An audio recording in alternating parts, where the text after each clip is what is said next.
क्योंकि जब तक कथा को सुनोगे नहीं तब तक भगवान को जानोगे कैसे। जो सुनता है कथा उसकी मिटती है व्यथा। और ये मैं नहीं, ये भगवान की आरती भी कहती है क्या, जो ध्यावे फल पावे दुख बिन से मन का।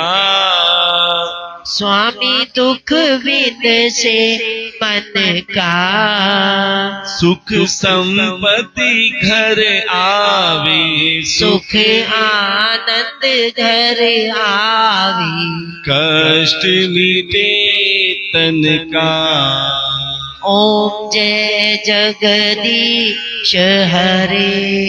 कि जो ध्यावे सो फल पावे, अर्थात जो प्यारे पेट में खाएगा उसी का ही पेट भरेगा।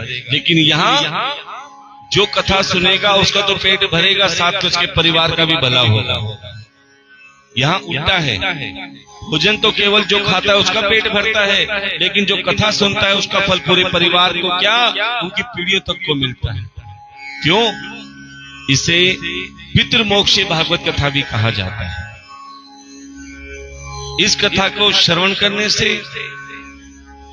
इस कथा में सेवा करने से प्यारे 15 पीढ़ियां तर जाती है। 7 आपकी आगे की, 7 पीछे की और एक स्वयं आप।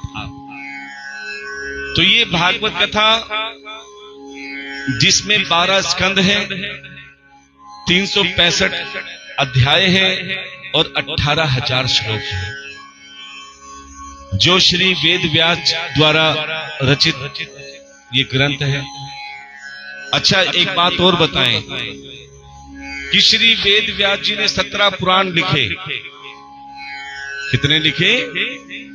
17 पुराण लिखे, लेकिन उनके मन में शांति नहीं आई। फिर भी चिंता में पड़े रहे कि मैं ऐसा कौन सा लिखूं जो मेरा मन शांत हो जाए।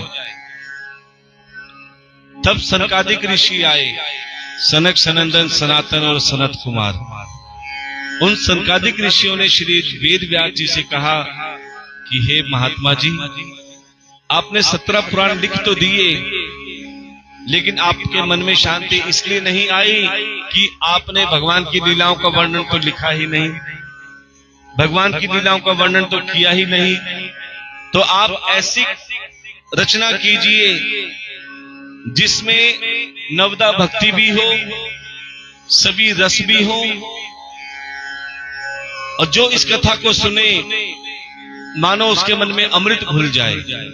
इसीलिए इस कथा को अमृतमयी कहा जाता है, पतित पावनी कहा जाता है कि पापी से पापी भी सुन लेता है तो उसका मन